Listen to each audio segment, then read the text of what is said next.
Shalom, shalom, bien-aimés dans le Seigneur, que la paix et la grâce du Seigneur soient avec vous encore aujourd'hui. Amen. Notre Dieu est merveilleux. Alléluia. Bien-aimés dans le Seigneur, la vie n'est pas facile. La vie, c'est un combat. Mais quand on est avec Dieu, quand on marche avec Dieu, quand on lui fait confiance, on ne traverse pas ces combats seul. Il est là avec nous et nous accompagne. Assurément, tu es fatigué d'une situation parce que tu as compté sur les hommes. Les hommes t'ont fait plein de promesses. Tu vas à gauche, on te dit non, va à droite. Tu vas aller voir A, te dit va chez B, B te dit va chez C. On te fait balader comme ça. Tu fais confiance à ces personnes parce que ces personnes sont bien placées et apparemment ce sont des personnes qui peuvent t'aider dans la situation dans laquelle tu te trouves. Amen. Malheureusement, ces personnes te font trimballer, te font trimballer, te font trimballer. Tu es fatigué de cette situation. Tu dis je baisse les bras.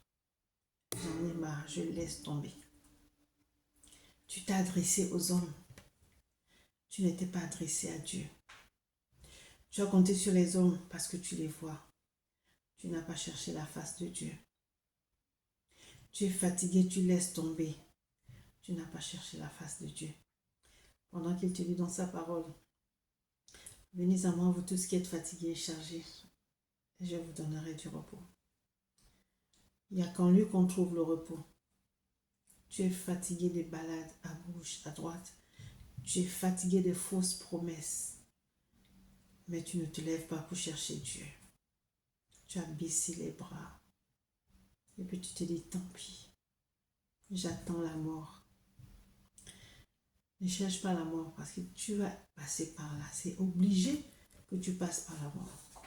Laisse la personne qui t'a donné la vie te reprendre quand il voudra. Amen. Vous voyez, il y a une histoire que j'aime dans la Bible de cette femme à la perte de sang. 12 ans. Ça, c'est ce que la Bible nous dit, 12 ans. Peut-être que c'était plus que 12 ans.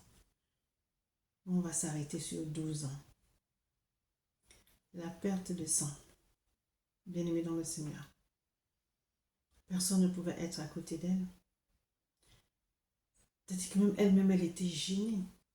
Les seules personnes qui pouvaient la voir et tout, ce sont les médecins qui n'ont fait que la soulager, mais qui ne lui ont pas donné la guérison. Cette femme n'a pas baissé les bras. Malgré les 12 ans passés dans les mains des hommes et qu'elle n'a rien eu, elle n'a pas baissé les bras. Elle a cherché Jésus. Elle a entendu parler de Jésus. Alléluia. Et elle est partie chercher Jésus. Elle dit seulement, si je puis, on va aller à la lumière de la parole de Dieu, dans le livre de Matthieu, chapitre 9, à partir du verset 20. La parole de Dieu dit, et voici, une femme atteinte d'une perte de sang depuis 12 ans s'approcha par derrière et toucha le bord de son vêtement. Elle toucha le bord du vêtement de Jésus. Car elle disait en elle-même, si je puis seulement toucher son vêtement. Si je puis seulement toucher son vêtement.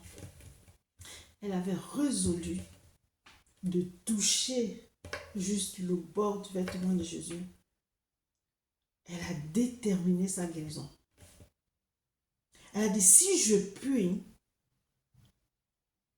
seulement toucher son vêtement, je serai guérie. Mais elle avait la foi. Sa foi, elle l'a mis à l'épreuve. Elle avait foi en Jésus. Elle n'a pas baissé les bras. Elle n'a pas dit, ça fait trop d'années que ça dure. J'attends la mort.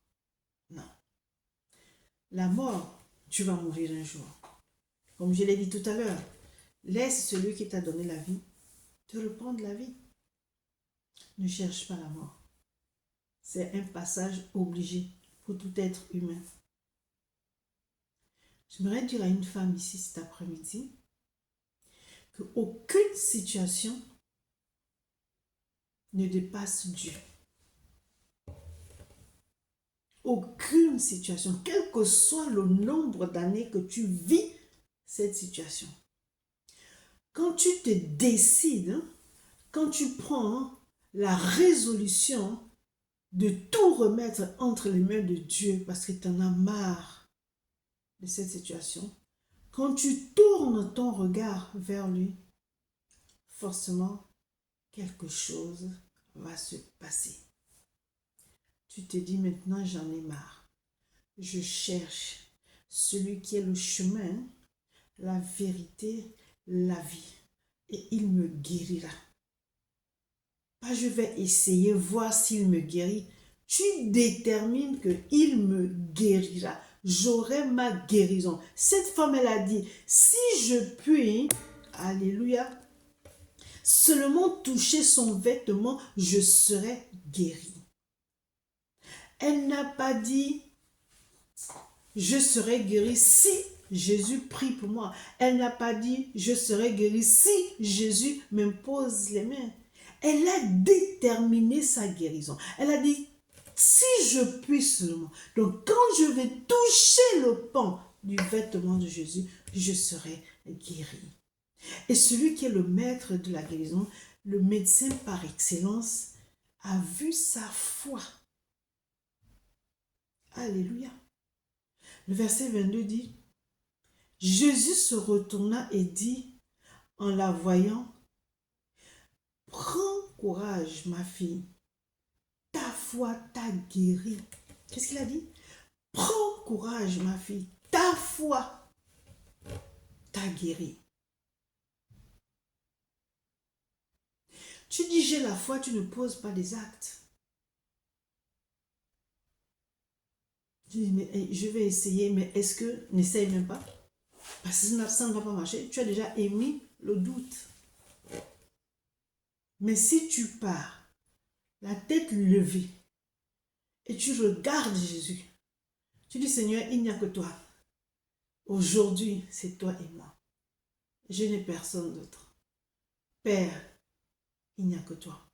Je détermine aujourd'hui ma guérison. Aujourd'hui, je ne sais pas quelle est ta situation. Je ne sais pas si on t'a dit que tu ne feras jamais d'enfant. Et que dans votre famille, c'est comme ça. Quand les femmes ont dépassé l'âge de 20 ans, elles ne peuvent plus faire d'enfants. Donc, c'est un lien générationnel. Mais si tu te lèves et tu dis, Seigneur, ce lien générationnel s'arrête avant moi. Plus jamais. C'est plus jamais cela dans ma vie. Ni dans la vie de mes soeurs, de mes nièces, de mes filles. Plus jamais. Ça s'est arrêté avant. Nous ne faisons plus partie de ce lien. Nous ne serons pas stériles. Seigneur, je t'ai rencontré. Plus de stérilité dans ma famille. Quel que soit le domaine. Tu as brisé ce lien. Tu vas avec assurance, comme cette femme à la perte de sang. Elle est allée avec assurance. Elle a dit, si je puis toucher seulement le bord de son vêtement, je serai guérie. La parole de Dieu nous dit au verset 22, Jésus se retourna et dit en la voyant, prends courage ma fille, ta foi t'a guérie. Et cette femme fut guérie à l'heure même. Rien n'est impossible à Dieu. 12 ans de perte de sang. C'est après 12 ans qu'elle a eu sa guérison. Après avoir rencontré Jésus. Elle n'a fait que toucher le pan de son vêtement. Elle n'a pas parlé avec Jésus. Jésus ne lui a pas imposé les mains. Jésus n'a pas prié pour elle. Jésus lui a dit tout simplement, prends courage ma fille, ta foi t'a sauvée. Et la parole de Dieu nous dit, à l'heure même, la femme fut guérie. Elle est où ta foi? Quelle est cette situation qui te dépasse pour ne plus avoir confiance en toi, pour ne plus avoir confiance en Jésus?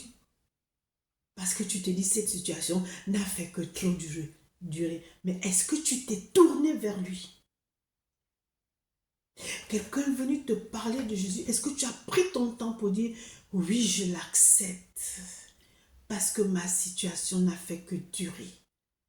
Et je sais que la solution à mon problème est dans les mains de Jésus. J'ai foi que ma situation va changer au nom puissant de Jésus-Christ de Nazareth. Ne dis pas seulement, j'ai la foi que Dieu va faire. J'ai la foi que Dieu va faire. Et ta foi, elle est où? Dieu, il fait toujours. Dieu, pour te guérir, n'a pas besoin de toi. Il peut te guérir sans que tu le saches. Sans que tu le saches. Il te dit, je t'ai guéri de telle maladie. Ah bon, mais Seigneur, mais oui, toi, tu ne le voyais pas. Mais lui, il a vu. Vous savez, un jour, j'avais fait un jeûne de 3 jours à sec. En général, quand le Seigneur me dit de faire des jeûnes, le premier jour, je reçois quelque chose.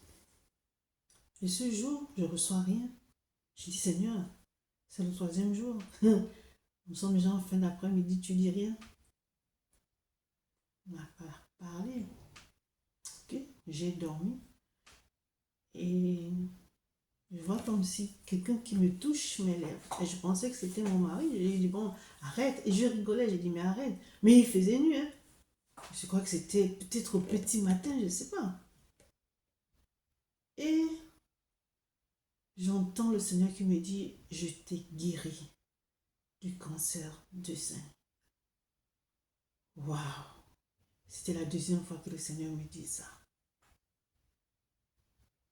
Et j'avais pris rendez-vous pour la maman. Avant même le jeûne, j'ai dit, bon, je vais aller faire mon contrôle. Et donc, je m'en vais. Je fais le contrôle. D'habitude, quand on finit de me faire la maman, on me dit, madame, rhabillez-vous, allez à la réception. Ce jour-là, oh, Dieu, il te teste tout le temps, ma soeur. La dame, elle me dit, vous attendez dans la pièce à côté. J'ai dit, dans la pièce à côté, il y a un problème. Elle me dit, non, mais le médecin viendra vous voir. Dans la pièce à côté, là, j'ai dit, Seigneur, c'est pas ce que tu m'as dit. Ce n'est pas ce que tu m'as dit. Oh. Tu m'as dit que tu m'as guéri. Moi, je ne savais même pas, je ne sentais rien dans mes seins. Tu m'as dit, tu m'as guéri. Donc, moi, je ne veux pas entendre le contraire. Et je suis là, dans la salle. Je faisais que dire, Seigneur, c'est pas ce que tu m'as dit. Seigneur, c'est pas ce que tu m'as dit. Et voici le médecin qui rentre, qui me dit, Madame Badoué, j'ai dit oui. Tout va bien. Jésus m'a dit, Amen. J'étais dans la salle, Jésus m'a dit, Amen. Je n'ai pas dit merci, j'ai dit Amen. Et je suis sortie, j'ai dit que Seigneur, merci. Merci. C'est pas moi qui avais déterminé ma guérison parce que je ne savais pas que j'avais ça. C'est lui-même qui m'a dit, je t'ai guéri du cancer du sein. Donc, pourquoi je vous parle de ça? Dieu peut te guérir d'une maladie que tu ne vois pas. Tu vas dire, mais moi j'ai reçu ça, mais moi je ne suis pas. Mais Dieu n'est pas un menteur. Alléluia. Donc, la situation par laquelle tu passes là, ça n'a fait que trop durer. Aujourd'hui, Dieu veut te guérir. Mais fais un pas de foi. Tu dis comme cette dame à l'appel de sang, si je puis, my God, si je puis seulement toucher son vêtement, je serai guérie. Elle n'a pas dit, je me sentirai mieux. Non, elle dit, je serai guérie. Ça veut dire que plus de perte de sang, je redeviens une femme normale. Alléluia. Vous imaginez un peu combien d'argent elle a dépensé pour les médecins et pour les protections? Donc, femme, ne te décourage pas. Ne dis pas que je suis fatiguée. Je vais baisser les bras. Non. Elle a fait 12 ans. Toi, peut-être ça fait 1 an. Et si ta situation perdure comme ça, c'est parce que tu n'as pas regardé à celui qui est le médecin par excellence, à celui qui a la solution à tous les problèmes, à celui qui est le chemin, la vérité, la vie. Tu n'as pas regardé à lui. Alléluia. Que Dieu vous bénisse. Amen.